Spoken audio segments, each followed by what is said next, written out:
Hello friend hello friends, welcome back to my channel teacher. इसमें आप लोगों ने पहले फर्स्ट पार्ट में कंप्यूटर के क्वेश्चंस पढ़े, 20 मोस्ट इम्पॉर्टेंट क्वेश्चंस। अब आप सेकंड पार्ट देखिए, जिसमें आप इसमें भी आप कंप्यूटर के क्वेश्चंस पढ़ेंगे जो बहुत इंपॉर्टेंट है एग्ज़ाम के पॉइंट ऑफ व्यू से। तो चलिए स्टार्ट करते हैं questions. Transmission of data is one direction is called, मतलब ट्रांसमिशन, डाटा का ट्रांसमिशन वन डायरेक्शन में क्या कहलाता है? तो आंसर इज़ सिंप्लेक्स। इसमें 4 आंसर दे रखे हैं, simplex, duplex, triplex and none of these. लेकिन आपको पता है कि जब हम डाटा का ट्रांसमिशन वन डायरेक्शन में करते हैं तो उसे हम सिंप्लेक्स कहते हैं। तो आंसर इज सिंप्लेक्स। अगले क्वेश्चन में आते हैं। This type of memory is commonly called temporary और वोलेटाइल मेमोरीज़। ये सब आपको पता होगा कि ऐसी मेमोरी जो टेम्पररी होती है उसे हम रैम कहते हैं, और रैम का फुल फॉर्म होता है random access memory. Next question में आते हैं। Which of the following is not a famous operating system? इनमें से कौन सा फेमस ऑपरेटिंग सिस्टम नहीं है? तो इसका आंसर है virtual box. Virtual box is not a famous operating system. अगले क्वेश्चन की तरफ बढ़ते हैं। अगला क्वेश्चन है, is the heart of a computer and this is where all computing device is done. तो आप सभी जानते होंगे कि जो कंप्यूटर की सारी जो कंप्यूटिंग वर्क होता है वो विदाउट सेंट्रल प्रोसेसिंग यूनिट नहीं हो सकता। तो इसका आंसर है सेंट्रल प्रोसेसिंग यूनिट। अगले क्वेश्चन की तरफ बढ़ते हैं। अगला क्वेश्चन है, computer keyboard is an example of. तो कंप्यूटर कीबोर्ड एग्जाम्पल है इनपुट डिवाइस का। अब इनपुट डिवाइस क्या होती है? इनपुट डिवाइस वो होती है जिसके थ्रू हम कंप्यूटर को डाटा प्रोवाइड करवाते हैं, और आउटपुट डिवाइस वो होती है जब कंप्यूटर से हम कुछ डाटा लेते हैं, प्राप्त करते हैं। वो आउटपुट डिवाइस हम जो कंप्यूटर को देते हैं वो इनपुट डिवाइस होती है। तो keyboard is a input device. Next question है, what is a full form of IP? तो आईपी का फुल फॉर्म होता है इंटरनेट प्रोटोकॉल। आप सबको पता होगा कि आईपी का फुल फॉर्म इंटरनेट प्रोटोकॉल होता है। लेकिन ये सब मिलते जुलते आंसर हैं, जो चारों आंसर दिए गए हैं ऑलमोस्ट सेम हैं, तो कन्फ्यूज़न हो जाती है। जैसे डी आंसर दिया हुआ है इंटरफेस प्रोटोकॉल, तो आपको ये कन्फ्यूज़न नहीं रखनी है, आईपी का फुल फॉर्म इंटरनेट प्रोटोकॉल होता है। अगला क्वेश्चन है, select the smallest memory size. जो सबसे मेमोरी छोटी होती है वो आपको इसमें सेलेक्ट करनी है। आंसर में दिया हुआ है किलोबाइट, मेगाबाइट, गीगाबाइट, टेराबाइट। तो आंसर इज़ किलोबाइट। किलोबाइट सबसे छोटी मेमोरी होती है, उसके बाद होती है मेगाबाइट, फिर गीगाबाइट और फिर टेराबाइट होती है। तो इसका आंसर ए है, किलोबाइट। अगला क्वेश्चन है, the word length of a computer is. दो word length of computer, home computer की वर्ड लेंथ कितनी होती है?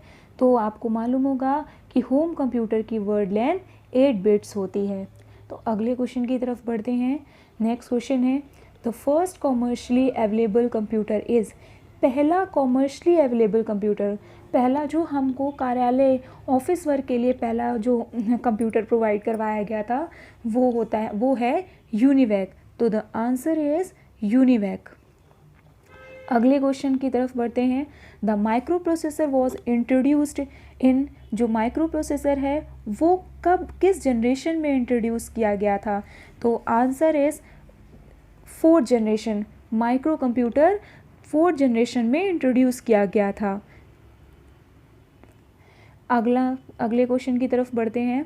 What is the minimum number of wires needed to send data over its serial communication link layer? हमको कम से कम कितने wire की ज़रूरत पड़ती है जब हम डाटा सेंड करते हैं over it serial communication link layer में? तो हमको कम से कम 2 वायर की ज़रूरत पड़ती है जब हम डाटा कम्युनिकेट करते हैं। तो आंसर इज़ 2। नेक्स्ट क्वेश्चन की तरफ बढ़ते हैं।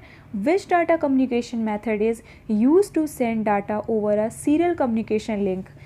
तो विच डाटा कम्युनिकेशन मेथड, कौन सा डाटा कम्युनिकेशन मेथड हम यूज़ करते हैं? तो हम फुल ड्यूप्लेक्स मेथड यूज़ करते हैं over a serial communication link के लिए। अगले क्वेश्चन की तरफ बढ़ते हैं। अगला क्वेश्चन है, विच of the following statement is incorrect. अब आपको फोर आंसर दिए गए हैं, तो आपको इसमें देखना है कि कौन सा आंसर गलत है। तो इसमें जो हमारा राइट आंसर है, यानी कि क्वेश्चन के अकॉर्डिंग वो रॉन्ग है। Batch processing is the preferred processing mode for communication operation. तो इसका आंसर है D.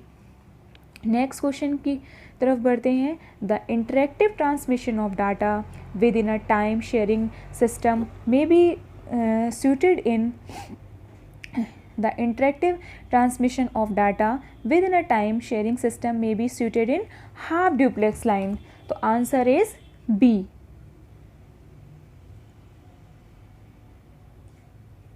Which of the following is an example of bounded medium?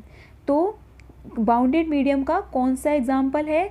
तो ये a coaxial cable, wave guide, fibre optic, तो all of these. तो इसका answer है all of these. ये सभी आपके बाउंडेड मीडियम के एग्जाम्पल्स हैं।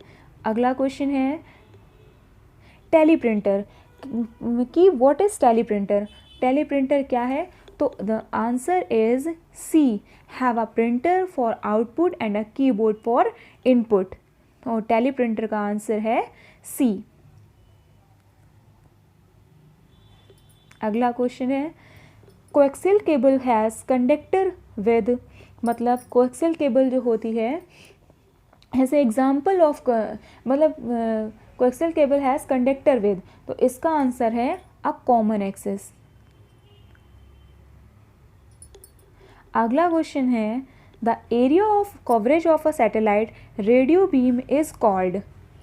Area of coverage of satellite radio beam is called, तो इट इज कॉल्ड फुटप्रिंट। तो answer is C. Next question है बफरिंग इज।